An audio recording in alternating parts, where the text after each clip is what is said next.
அளவுக்கு அவங்களுக்கு தேவை. விருந்தாளிகள் வர்றது, அவங்களுக்கு சாப்பாடு போடுறது, திறந்தோடு வீட்டில் சாப்பாடு நடந்துட்டு இருக்கும். ஏன்னா நீங்கள் பார்க்குறீங்க, ரெண்டை வச்சு கட்டின வீடு எல்லாமே உள்ள சாப்பாட்டுக்கு இடம் போட்ட உடனே வாசலில் வந்து 2 தென்னையிலையும் பார்ப்பாங்க, யாராவது வந்திருக்காங்களா, வாங்க உள்ள வாங்க சாப்பாடு சாப்பாடு. விருந்தோம்பி இல்வாடுதெல்லாம் விருந்தோம்பி வேளாண்மை செய்து கொடுத்துன்னு சொல்லி ஒரு சட்டமாகவே அதை போட்டு கொடுத்தார். ரகஸ்தான்னு வந்தா நான் வேடிக்கையாக சொல்றது, கல்யாணத்தின் பொழுது நாட்டையெல்லாம் அடிப்பான் மூலத்தை தாலி கட்டுற நேரத்தில் நம்மளோட நாட்டை குறிங்க. என்ன சொல்றேன், நான் கல்யாணம் பண்ணிக்கிட்டேன், இனிமேல் நீங்கள் யாரும் கவலைப்பட வேண்டாம், எல்லாரும் என் வீட்டுக்கு விருந்துக்கு வந்துருங்க, சாப்பிட்டு வருகதில் விருந்தே. செங்கலூரில் இருக்கிற பாருங்க, வருகதில் விருந்தே, விருந்தினர்கள் வரட்டும். அதில் தில் இடம் சொல்லப்படுறவங்க விளைவின் தில்லை தன்னிடத்தியதும். அது சுத்தம். தில் என்பது விருப்பம், என்னுடைய ஆசை. இது இந்த கட்டாயத்துக்காக தெரியல. வருகதில் என்று சொன்னால் வர வேண்டும் என்று நான் விரும்புகிறேன். எல்லாரும் விருந்தினர்கள் என் வீட்டை தேடி வர வேண்டும் என்று விரும்புகிறேன். அதைத்தான் சொல்றோம். இந்த கல்யாணத்துக்கு அந்த நேரத்தில் அடிக்கிற சத்தம் அதுக்காக. நான் இனிமேல் கிரகஸ்தராகிவிட்டேன், நீங்க கவலை இல்லாமல் எங்கள் வீட்டுக்கு வரலாம், உங்களுக்கு விருந்தளிப்பேன். அதனாலதான் அந்த காலத்துல வெளியில தெள்ள வச்சு கட்டலாம். இப்ப நம்ம கேட்டு போட்டோம், கேட்டு போடல, கேட்காம தான் போட்டோம். எல்லாம் கம்மி, உள்ள போக முடியாது, தெருவெல்லாம் நிற்கணும். எவ்வளவு முன்னோர்கள் எப்படி வாழ்ந்தார்கள், நாம் எப்படி இருக்கோங்கிறது அழகே வரும். இடம்பட வீடு கிடையாது, இடம்படு விஞ்ஞானி. விஞ்ஞானத்துக்கு அதிகமான இடத்தை கொடுத்திருக்கிறோம். இடம்படும் விஞ்ஞானி, விஞ்ஞானியா இருக்கப்பட்டவன் உடல் வேண்டாம் என்றே நீங்க இருக்க உடல், இந்த உடலால் ஆகக்கூடிய பயன் நமக்கு கிடைக்கப்பட்டது. அதனால் இந்த உடலை இப்பொழுதே விட்டுவிடலாம், அந்த எண்ணம் வேண்டியதில்லை அவனுக்கு. அப்ப கூட உடலை பற்றி அவன் சிந்திக்கிறான்னு அர்த்தமாயிடும். அந்த சிந்தனை அவனுக்கு அவசியமே. வலிய விட எண்ண வேண்டாம், கட்டாயமா உடலை விடுறதுக்கு நினைக்க வேண்டியது இல்லை. சமையல் இருந்தால் அப்போ என்ன ஆகணுன்றது இல்லை. அதனால இப்போ விட்டுடுவோம், நாம் தவறி விடுவோம் என்ற ஒரு நிலை இருந்தால்தானே நம்ம பயப்படணும். அதுக்குரிய சாதனைகள் திருவிந்தெடுத்து உபதேசம் மந்திரம் முதலீதெல்லாம் உள்ள வச்சுட்டு இருக்கான். எப்படா உடம்பு விடணும், இந்த உடம்பை நீ விடுறது இல்லை, அதுவா உணவு. உறங்குகின்றவனுடைய கையில் இருக்கிற பொருளாவது உறக்கம் அதிகமான முற்பாடு தானா சிவஞானம் ஏற ஏற பிராயச்சித்த கர்மா தீர தீர உடம்பு தாராவே கடந்து. நீ உடம்பை பற்றி சிந்தித்து விட போறேன்னு சொன்னா அப்போ ஒரு பற்று இருக்கிறது, தேகப்பற்று இருக்கிறது, அதை பற்றி நீ நினைக்கிற அப்படின்னு அர்த்தமாயிடும். எந்த விதத்திலையும் நினைக்க கூடாது.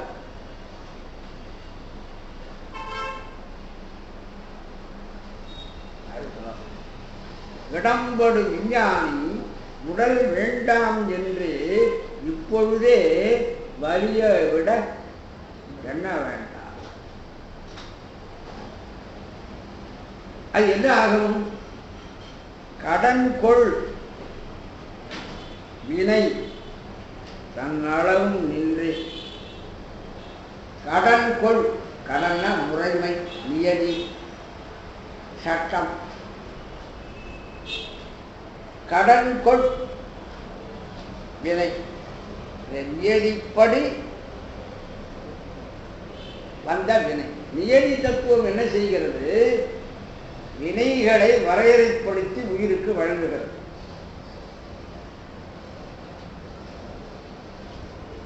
துர்காப்பி சொல்லும் பொழுது பால்வரை தெய்வம்ன்றார்.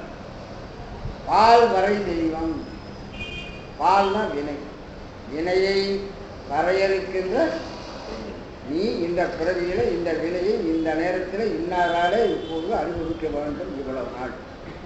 வரையறை அந்த வியதி தத்துவத்திலிருந்து தான் உயிர்.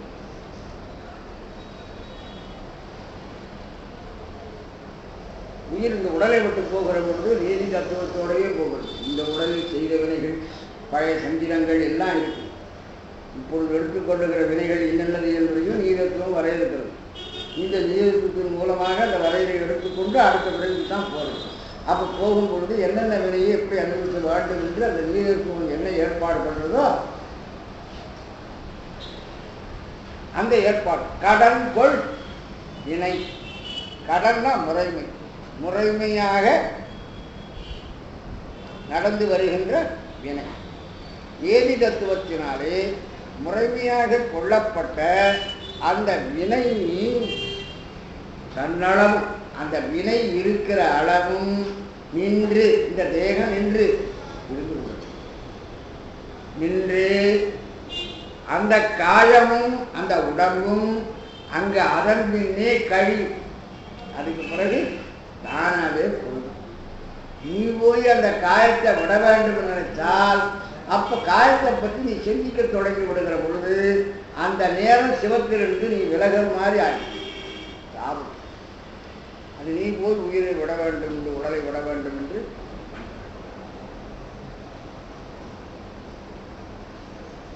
காயம் ஒழிந்தால் சுத்தமாகி ஆன்மா காட்ட கண்டிடும் அப்படின்னு அருள் சொல்வார் சித்தியார்.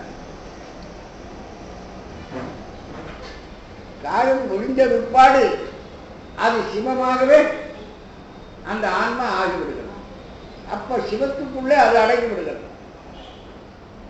அதுவரையிலையும் சிவத்தை தன்னிடத்திலே பிரகாசிக்க செய்து கொண்டு இருக்கிறது. அப்படி இருக்கக்கூடிய ஆன்மா தேகத்தை பற்றி எதுக்காக கவலைப்படணும்? அதனால்தான் அவர்கள் அத்தியாசிரமிகளாக ஆசிரம நெறிகள் அவர்களுக்கு ஆசிரம நெறிகளுக்கு அப்பாற்பட்டவை. பிரம்மச்சாரி இப்படி நடக்கணும், கிரகஸ்தர் இப்படி நடக்கணும், மானப்பிரஸ்தர் இப்படி நடக்கணும், சன்னியாசி இப்படி நடக்கணும் அப்படின்ற நிலையிலிருந்து மாறிவிட்டவர். சங்கராச்சாரியார் பிராமணர் தான், ஆனால் பூனல் போட்டு. அது மற்றவர்கள் பூனல் போட்டு காரணம்னு சொல்றாரு, ஆனால் அவர் போட்டுக்கல. காரணம் அத்தியாசம். ஆசிரம நெறிகள் அவர்களுக்கு கிடையாது. சிவஞானி அனுஷ்டானம் பண்ணானா அவனை போய் கேட்க முடியாது. சிவபூஜை பண்றானா அவன் போய் கேட்க முடியாது. ஏன்னா பரமீபாத்திருப்பர் பதார்த்தங்கள் வராது, எந்த வகையும் அவருடைய சிந்தனைகள் வராது. அது அட்வான்ஸ் ஸ்டடி. அதாவது நடுவில் இருக்கிறவன் பூஜையெல்லாம் பண்ணிட்டு உட்கார்ந்துருக்கிறான்னு சொன்னா அதனுடைய காரணம் இன்னும் அவன் அந்த சிவஞானியாக பழுக்கலை. சிவஞானியில் இருக்கிறவன் தன்னை மறந்து தன் நிலை மறந்து போயிடும்.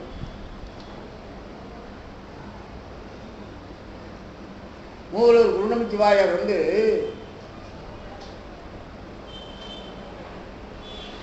தனக்கு பிறகு பட்டத்துக்கு வர்றதுக்கு தன்னுடைய சிஷ்யர்கள்ல ஒருத்தரை தேர்ந்தெடுத்தார். அவரை அடுத்த பீடாதிபதியாக நியமிச்சுட்டு நாம சமாதி நிலையத்துக்கு போகலாம் அப்படின்னு நினைச்சாங்க. அவருக்கு அவர் இவரை விட தீவிரவாதி. அது என்ன அர்த்தம்? அவருக்கு தேகத்தை பற்றிய சிந்தனையோ இதுவே இல்லை. அவருடைய தேகத்தை பற்றியே அவருக்கு சிந்தனை இல்லாமல் ஒரு சமாதி நிலையில் இருக்கிறவர். அவரை உலக பார்வைக்கு கொண்டு வரதுக்கே முடியல. அப்படிங்கும்போது மர விஷயங்களே அவர் எப்படி தோணிப்பார்? வேற வழி இல்லை. அவர் அப்படியே சமாதி நிலையை அடைந்து விட்டார். சமாதி நிலையில பரிபூர்ணமாக அவர் இருந்து விட்ட காரணத்தினாலே இவரால் மடத்தினுடைய செயல்பாடுகளை எல்லாம் செயல்பட முடியாது என்று நினைத்தவர் குருநமச்சிவாயர் திரும்பவும் மற்றவர்கள் கேட்ட பொழுது சமாதி கலைஞ்சு இவர் எழுந்து வேறொருவரை அந்த பீடத்துக்கு அமர்த்தி நீங்க எல்லாத்தையும் பார்த்தீங்கன்னு சொல்லி திரும்பி போய் உட்கார்ந்தார் சமாதி. என்ன அர்த்தம்? புருஷருக்கு இந்த கைவல்யம் கூடி வந்து விடுது. அப்ப அவர்கள் உலகத்தை பற்றியோ தங்கள் தேகத்தை பற்றியோ மற்ற விஷயங்களை பற்றியோ நினைக்கிறது அவர்கள் அப்ராகிருதர் அப்படின்னு. பிரகிருதின்னா இயல்பு, அப்ராகிருதின்னா இயல்புக்கு மாறானவர். நம்ம போல அவர்கள் இல்லை.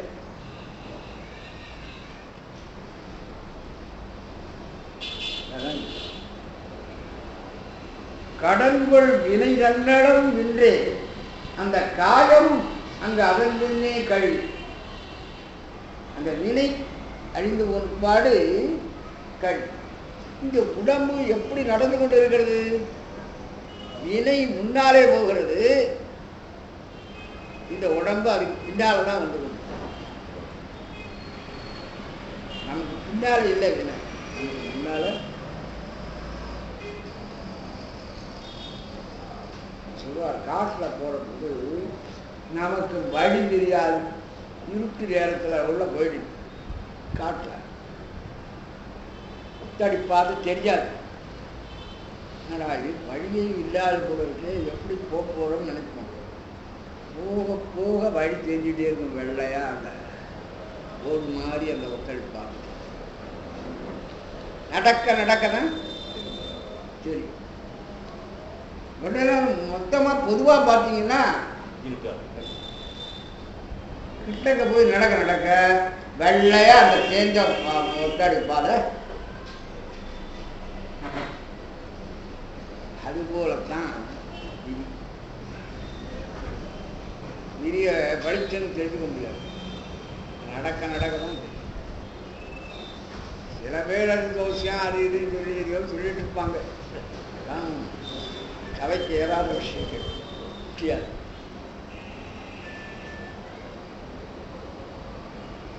அதாவது ராம பட்டாபிஷேகத்தை எதிர்பார்த்து காத்திருக்கிறாள் கோசலை. ராமன் முடிச்சூடி வருவான் என்று எதிர்பார்த்திருக்கிறார். அப்ப ராமன் முடிச்சூடி கொண்டு வந்தா எப்படி வருவான்?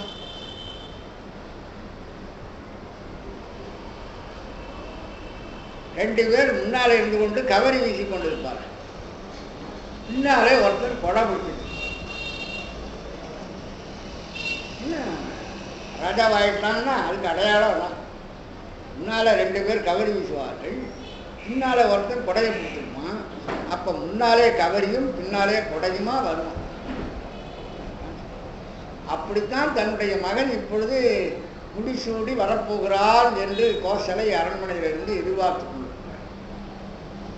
உழைக்கின்ற கவரியின்றி ஒற்றவன் குழையின்றி, உழைக்கின்ற கவரியின்றி ஒற்றவன் குடையின்றி, இப்போ இன்னும் ஒண்ணு இல்லாம தனியா வரானா? தனியா வரலன்றார். எப்படி வராம தெரியுமா? இழைக்கின்ற விதி முன் செல்ல. இந்த வினை இருக்கிறது முன்னால போயிட்டு கவரி மாதிரி வினை. ரெண்டு பக்கத்துலயும் ரெண்டு கவரி இருக்கிற மாதிரி வினை, நல்வினை தீவினை இருக்கு இல்லையா? அதை இழைக்கின்ற விதின்ற. இந்த விதி அப்படின்னு சொன்னா வீட்டுல முக்கியமான நாள்கள்ல இழகோலம் போடுவாங்க. அப்ப மாவு அரைச்சு அது துணியில வச்சுக்கிட்டு அந்த மாவை நினைச்சு அதை கையில வச்சுக்கிட்டு அப்படியே விடுவாங்க. என்ன பண்றாங்கன்னு முதல்ல தெரியாது. ஆனா கோடு போட போட போட அதுதான் இழைகோலம்னு பேரு. இழைக்கின்ற விதி. விதி என்ன பண்ணுவான்? நடக்க நடக்க நீ செஞ்சுக்கிடாம இழைக்கிறான்.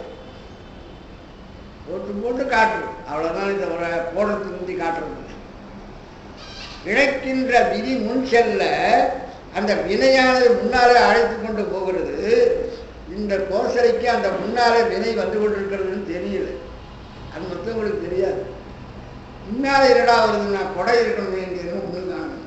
பின்னால ஒண்ணு இருக்குன்னா தர்மம் பின் இறங்கி ஏக. அறம் வருத்தப்பட்டு பின்னாலே வந்து கொண்டு இருக்கிறது.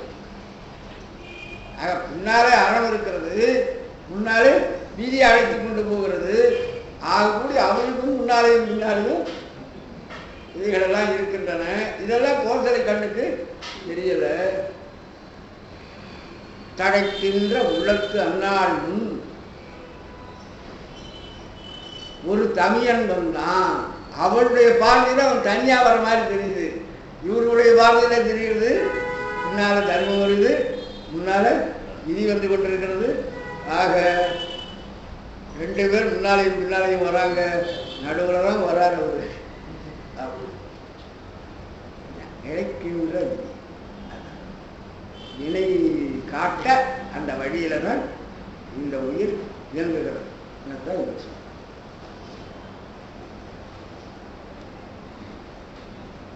அந்த வினை நீங்கியபின் சரீரம் மீதியாக கொள்ளப்பட்ட வினை உள்ள அளவும் இருக்கும். வினை நீங்கியபின் அந்த சரீரமும் அதுக்கப்புறம் இந்த சரீரம் வந்து உங்களுக்கு இருக்காது.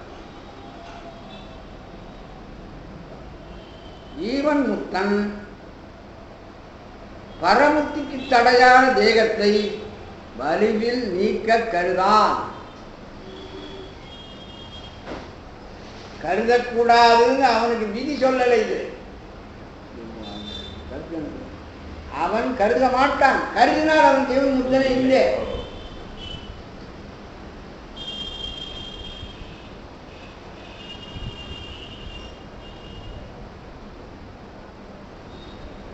இடம்படுதல் விரிதல் சொல்றது. விரிந்த ஞானம் சிவஞானமாகலினாலே விஞ்ஞானம் எனப்பட்டது. சரி, ஞான சாதனத்தால் சிவம் விளங்கி தோன்றிய பொழுதே ஜீவன் முக்தனாகும் இல்லையா?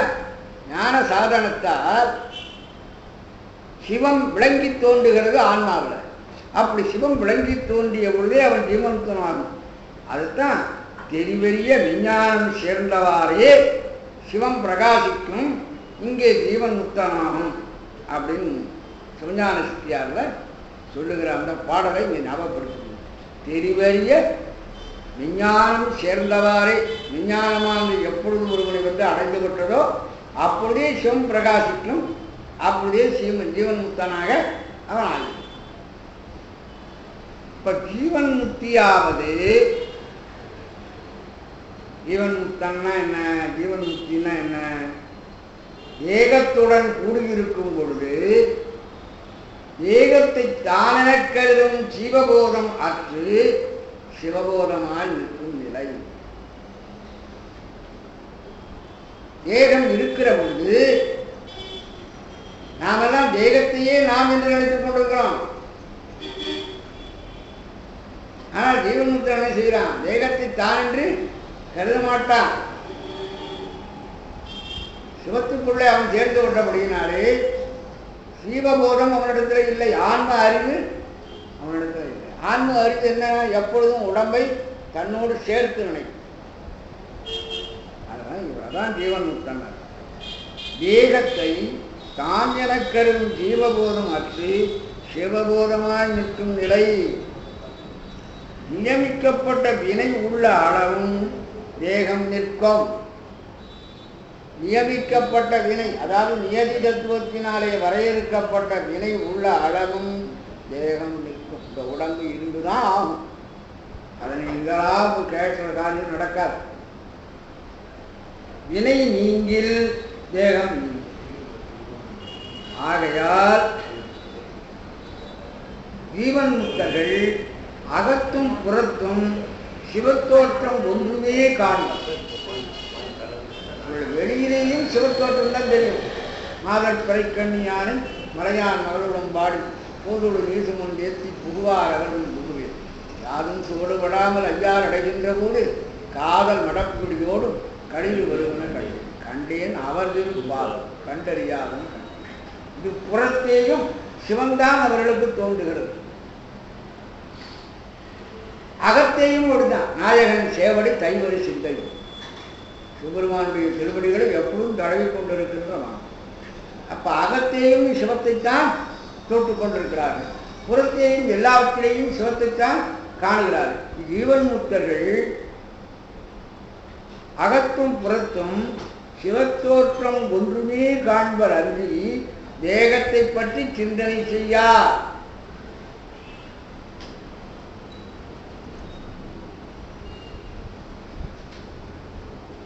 அது ஜீவன் முக்தராகி சிவன் தோற்றம் ஒன்றுமே காண்பர் என்று சிவஞான சித்தியார் பாட்டையும் பார்க்கணும். திருவாசகத்திலிருந்து ஒரு பகுதியை பின்னால் எழுதியிருக்காரு. அருமையான இடத்துல மண்மேல் யாக்கை விடுமாறும், இந்த உலகத்திலே என்னுடைய உடம்பை நான் விடணும், வந்து உன் கரக்கே புகுமாறும், உன்னுடைய திருவடியை வந்து சேருவது அண்ணா என்ன கடமையும். அதை நான் நினைக்கலாமா? ஏதாவது உடம்பு எப்போ விடலாம்னு நான் நினைக்க முடியும்?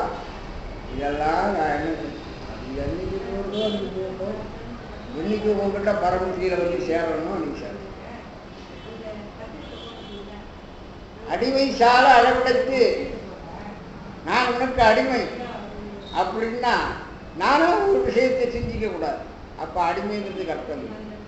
உன்னுடைய அபிப்பிராயம் என்னவோ அது மாதிரி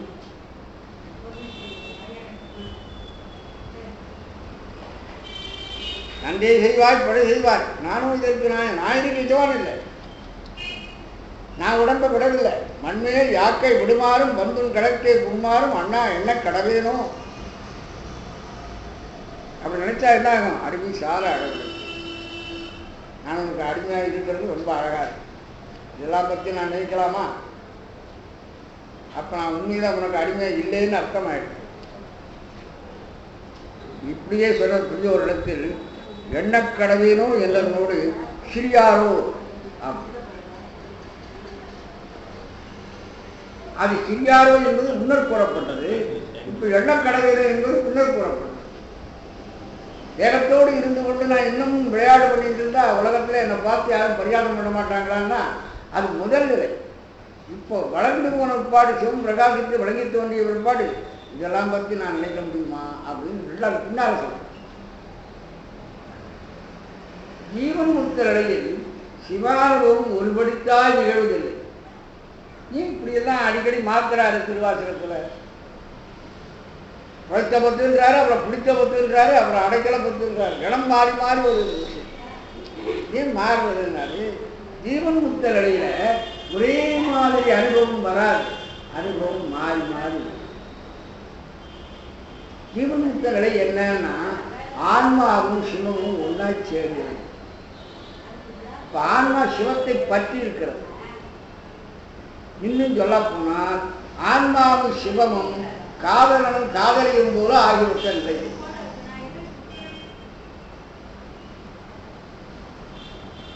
அப்ப காதலன் காதலின்னு சொன்னா கோபம் இருக்கும், நாணம் இருக்கும், வெறுப்பு இருக்கும்.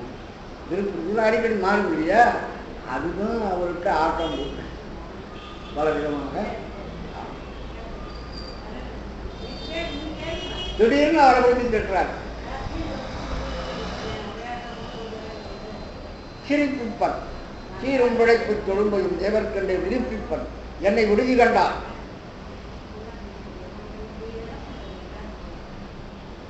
குறிப்பிச்சன் தோருடை பிச்சன் நன்பூன் பிச்சன் கூட்டுடுகாட்டு எரிப்பிச்சன் என்னையும் ஆடுடை பிச்சன் என்று இயேசுவன் கோபப்பட்டு பேசுறார். இதே மாதிரி 2 நாளைக்கு வராமல் இருந்தீங்கன்னாக்க நான் உண்டு உங்களா எங்கள் அப்பாட்ட சொல்லி உங்களை சரியா பார்க்கணும். அப்புறம் 5 நிமிடம் கழிச்சு பக்கத்தில் வந்து நான் சொன்னேன்னு போச்சுட்டீங்க, நான் யார்கிட்ட போய் சொல்லிக்க முடியும்? கோவப்பட்டாலும் உங்கள்கிட்ட தான் பேச முடியும், சந்தோஷப்பட்டாலும் உங்கள்கிட்ட தான் சொல்லிக்க முடியும். உங்களுக்கு வேற யார் இருக்காங்க? அதான் அவர் சொல்றார், ஏசினும் யானுண்டை ஏற்பினும் என்பழைக்கே தெரிந்து வேசர் மேலே விடுதி கண்டார். வெற்றினாலும் தெரியும், வாழ்த்தினாலும் தெரியும், என் தப்பு எனக்கு தெரிகிறது, ஆனாலும் என்னால் சும்மா இருக்க முடியலையே. மணியாசகர் எனக்கு சொல்றாரு, அதனால என்னை விட்டுடாத, உங்கள் காலடியில் தான் நான் கிடக்கிறேன், வேற வழி. நான் திட்டுட்டேனேன்னு கோச்சிக்கிட்டு என்னை வந்து புலந்தள்ளி விடாது. பல அனுபவங்கள் அங்கே ஏற்படும். அந்த அனுபவங்கள் மாறுகிற பொழுதுதான்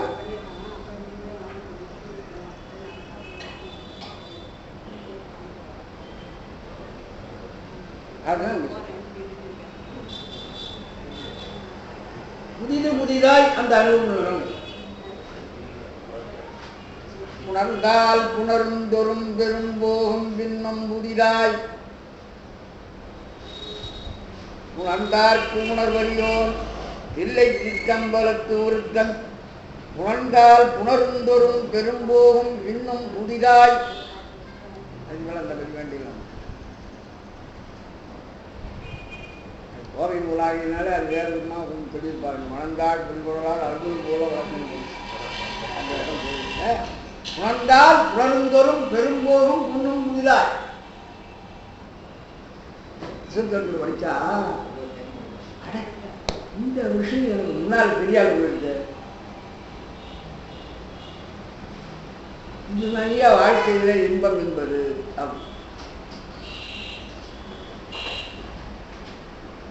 இல்லைன்னா எப்படி 40 வருஷம் 2 பேரும் ஒன்னா இருக்க முடியும் ஒரு வீட்டில்? திரும்பி அவளையே அனுபவிச்சுட்டு இருக்க முடியுமா? புதுசா ஏதாவது ஒன்று வரும். அதோட இந்த மாதிரி நம்ம அனுபவிக்காத விட்டுட்டோமே தான் சிவபெருமானோடையும் வந்து ஈடுபடுகிறது. சிவத்தோடு இந்த ஜீவன் ஈடுபடுகின்ற பொழுது புதிதாக இதற்கு இன்பத்தை அந்த இறைவன் உணர்ந்தார்க்கு உணர்வறியோன் பிள்ளை சிற்றம்பலத்து ஒருத்தன் உணர்ந்தால் உணர்ந்தொரும் இன்னும் புதிதால் இந்த தலைவன் சொல்றான். எவளோடு கூட நான் அனுபவிக்கிற பொழுது இந்த அனுபவத்தில் புதிதாக எனக்கு காணாத அனுபவங்கள் எல்லாம் அடிக்கடி கிடைக்கிற மாதிரி பிள்ளை சிற்றம்பலத்து ஒருத்தன் கூடினால் அந்த போகம் புதிதாய் வளர்கின்றது. சிற்றின்பமே பேரின்பமாம் என்பமாறு திருக்குறள் நமக்கு அறிவோடு அறியாமை கண்டத்தார் காமம் செல்லுவோரும் செய்ய. இவ்வளவு நாள் இதை தெரிஞ்சுக்காம இருந்துட்டமே. 4 நாள் ஞாயிற்றுக்கிழமை கடலோடு பேசினேன். திருவாசகம் திருக்கோவையார் அப்பதான் சொன்னாங்க. இவ்வளவு நாள் திருக்கோவையார் இந்த விஷயம் இருக்குன்னு எங்களுக்கு தெரியாது. நானே ரொம்ப நாள் தெரியாமல் தான் தெரிஞ்சு படிக்கிற பொழுது நமக்கு கருத்து இருக்கிறது இல்லை. நாம் தெரிஞ்சுக்கல. நாம் தான் தந்ததும் தானே கொண்டதும் தானே சங்கர ஆர்வலம் செதுருன்னு சொன்னா இவரு இதோ ஒன்று இவர் தன்னை கொடுத்து விட்டாரு. அவர் கொடுத்தாரு, இவர் கொடுத்தாரு, அவர் வாங்கினாரு, அவர் கொடுத்தாரு, இவர் வாங்கினாரு அப்படின்னு தான் நினைச்சிட்டு இருந்தேன். மாட்டை கவனிச்சு பார்த்தா இவர் ஒண்ணுமே கொடுக்கல. அவரே தான் கொடுத்தாரு, அவரே தான் எடுத்துட்டாரு. முதல்ல தெரியல. பாருங்க, இதே வார்த்தை திருக்குறள் போயிட்டு கொண்டாரு. குட்டி திருவாசகம் ஒரு அறிவரா பாட்டில் எழுதியிருக்காரு. அந்த பாட்டில் சிந்தனை உனக்கு தந்தேன், திருவருள் எனக்கு தந்தார், தந்தேன் தந்தார். அப்ப இவர் ஒரு காரியம் பண்ணார். நான் ரூபாய் கொடுத்தேன், நீ சர்க்கரை கொடுத்த அப்படின்னு வியாபாரம் பண்ற மாதிரி. 1 கிலோ சர்க்கரைக்கு நான் பணம் கொடுத்தேன், உனக்கு நீ சர்க்கரையை கொடுத்த அப்படின்னா இவன் ஒரு பொருளை அவருக்கு கொடுக்கணும், அவர் ஒரு பொருளை இவருக்கு கொடுக்கணும். இதான் பரிவர்த்தனை. இந்த பரிவர்த்தனை தான் நினைச்சுக்கிட்டு எல்லாரும் அர்த்தம் பண்ணியிருக்காங்க. தந்ததும் தன்னை கொண்டதும் தன்னை சங்கர ஆர்வ சொல்றன்னா மாணிக்கவாசகர் தன்னை இறைவனுக்கு கொடுத்து விட்டார். சிவபெருமான் அவரை மாணிக்கவாசகர் கொடுத்தார். மாணிக்கவாசகர் தன்னை இறைவனுக்கு கொடுக்கல, சிவபெருமான் எடுத்து விட்டாரு. அவர் எடுத்துக்கொண்டு தன்னை கொடுத்தார். எடுத்துக்கிட்டவரும் அவர் தான், கொடுத்தவரும் அவர் தான். இவருக்கு வேலையே இல்லை, ஆக்ஷன் இல்லை இவருக்கு.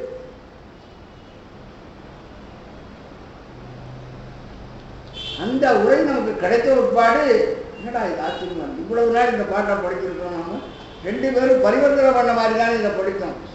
இவருக்கு ஒரு வேலையுமே இல்லை, எல்லா வேலையும் செய்தவர். இதை படித்த ஒருபாடுனா திருக்குறள் ஞாபகம் வந்தது. திருவள்ளுவர் கூட இந்த மாதிரி சொல்லியிருக்காரு. காமத்துப்பார்ல சாயலும் நானும் அவர் கொண்டார், கைமாறா நோயும் பசலையும் தந்து. அவர் நோயும் பசலையும் தந்து சாயலும் நானும் கொண்டார். தந்ததும் அவர் தான், கொண்டதும் அவர். நான் சாயலும் நானும் அவரிடத்தில் தந்தேன்னு சொல்லல அந்த பாட்டில். சித்தின்பத்தில் என்ன நடக்கிறது? அவளுடைய சாயலையும் நாணையும் எடுத்துக்கொண்டு நோயும் பசலையும் அவளுக்கு கொடுக்கிறான் தலைவன். அதே போல பெருமான் என்ன செய்கிறாரு? தன்னை தந்து என்னை கொண்டார்.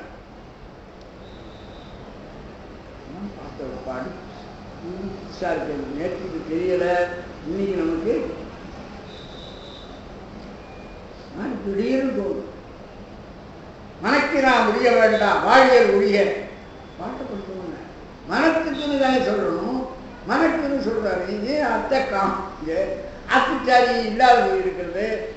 மனம் என்கின்ற மகர எழுத்து சொல் உருவேற்கிற பொழுது அத்துச்சாரியை பிறக்கிறது கட்டாயம் இல்லையா? மடத்து சாமியாருக்கு அத்து போடாத விட்டா மடச்சாமியாரா இல்லவே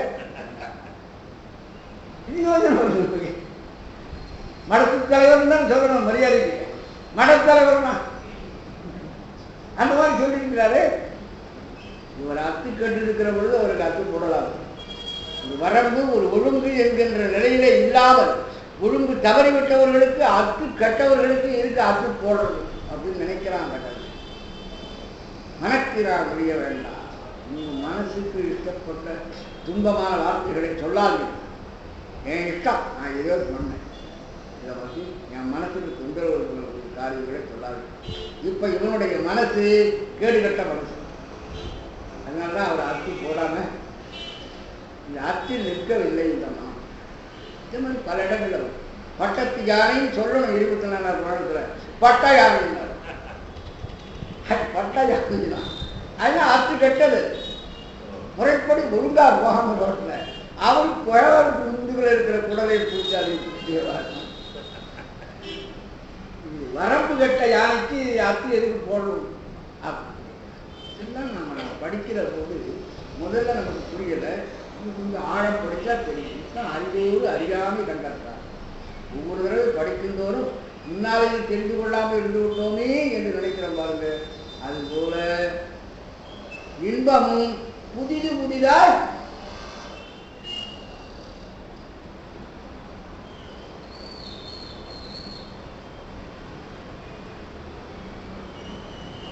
சங்கத்திலே புலவர்கள் எல்லாம் புதிதுன்னும் பொங்கன்றோ அளிக்கவில்லை. புதிது உண்ணும் போதுதான் சங்க புலவர்கள் ஆராய்ச்சி பண்ணி புதிய புதிய விஷயங்களை எடுத்து காட்டுவார்கள்.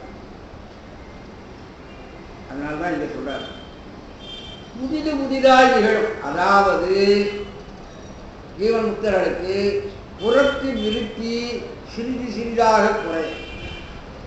வெளியில் விருத்தியானது கொஞ்சம் கொஞ்சமா குறைந்து போயிடும். சிவானுபவம் புதிது புதிதாய் நிகழும். கொஞ்சம் கொஞ்சமா வெளி விஷயங்கள் அடங்கி போய் சிவானுபவம் புதிது புதிதாய் நிகழும். இக்கருத்து பற்றிய உலர்ந்தார்க்கு உணர்வறியோம் அந்த திருக்கோவையார் பாடம் போட்டார். ஏன்னா அவரே அருமை செய்தார். ஆகவே சிறியாரோ என்பது முதல்ல நிலை. இப்ப எண்ணக்கடவேனோ என்பது இன்னார் அவருடைய நிலம். இவ்வாறன்றி இன்னொரு சொன்னார். ஜீவன் முக்தருக்கு யாக்கை நீங்கும் முறையும் வரமுக்தியை அடையும் முறையும் பலவாறாது. ஒவ்வொரு ஜீவன் முக்தர்களுக்கு உடம்பு நீங்குவது ஒரு விதம், பரமுக்தியை அவர்கள் அடைவது பல முறை. ஆகையினாலே அவற்றை யான் எண்ண கடமைப்பட்டவன் அல்ல, எண்ண கடமையனும். நீ என்ன முறையிலே எனக்கு எப்படி செய்கிறாய், எப்படி செய்ய போகிறாய் என்பதை என்னால தீர்மானிக்க முடியாது. ஆயினும் இன்னுமோர் பிறவியை பொருந்துமாறு இவ்வுடல் குணமாய் விடுதல் மட்டும் என்னால் விரும்பத்தக்கதில்லை. என்ன சொல்றாரு?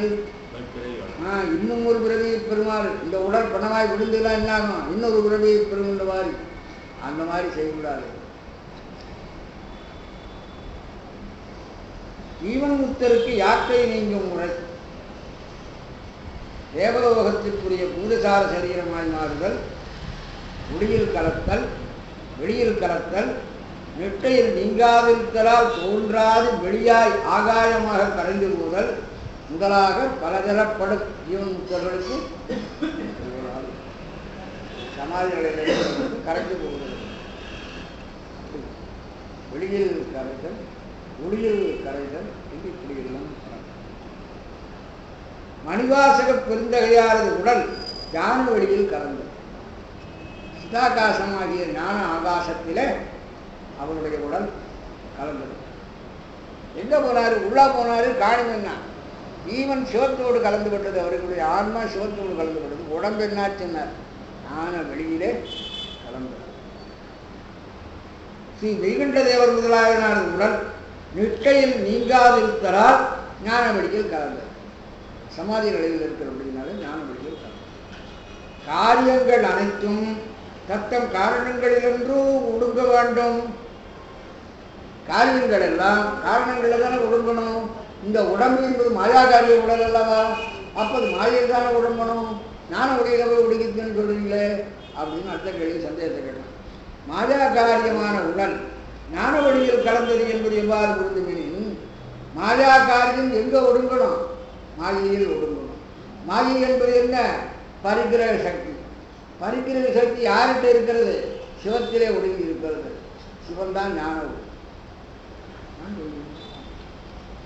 இப்படி சொன்னாலும் இப்படி வந்து போட்டாலும் முடியாது. மாயா காரியம் மாயையில் ஒடுங்கும் என்பது உண்மை. மாயை ஞான வழியாய் விளங்கும் இறைவனுக்கு பரிகிரக சக்தி என்பதும் உண்மை. மாயை ரூபம் இல்லாதது என்பதும் உண்மை. ஆகையால் உடல் மாயையில் ஒடுங்குதல் என்பது இறைவனுடைய பரிகிரக சக்தி ரூபமாய் ஒடுங்குதல் என்னும் பொருளை தந்து ஞான வழியில் கலந்தது என்பது பெறப்படுமாறு காணும். பரிகிரக சக்தி என்பது இறைவனை விட்டு தனித்து நில்லாது அவனுள் அடங்கி இருந்து அவன் வேண்டும் போது தொழில்படும் சக்தி. பரினா செல்லுதல், கிரகித்தெல்லாம் உள்ளடக்கி கொடுது. வேண்டும் போது வெளிவிடுவதால் தன்னுள் வைத்துக் கொண்டிருக்கிற ஒரு சக்தி, அதான் பரிகிரக சக்தி. செலுத்துதல் பரி பரினா செல்லுதல், கிரகித்தெல்லாம் உள்ளடக்கி. ஜீவன் முக்திக்கு பின் உண்டாகும் பரமுக்தியிலேயும் கூட அதிகார முக்தி, போகமுக்தி, லயமுக்தி, பரமுக்தி என பல வகைப்படும். எல்லாரும் ஒரே பரமுக்தியை தான் அடைகிறார்கள் சொல்ல முடியாது. அதிகார முக்தியும் இருக்கிறது. நந்திகேஸ்வரர் ஒரு அதிகார முக்தி கொண்டவர், பவர்ஃபுல்லாக இருக்கார். அவருக்கு வந்து அவர் முக்தி ஜீவன் முக்தி தான் நமக்கு பரமுக்தி தான். ஏன்னா பரமுக்தினா சிவனோட ஒன்றாக இருந்தோம் வைத்துக் கொண்டு இல்லை, சில வேலைகளை செய்து கொண்டிருக்கிறார். சிவபெருமானிட்ட கட்டளை பெறாமல் அதிகார முக்தி, போகமுக்தி, போகத்தை அனுபவித்துக் கொண்டிருக்கிறோம். லயமுக்தி சிவனுக்குள்ள ஒடுங்கி விடுகிறது. பரமுக்தி என பல வகைப்படும். இவற்றின் விரிவை சிவஞானபோதி சித்துரை விளக்கத்தில் 6ஆம் சூத்திரத்தின் இறுதியில்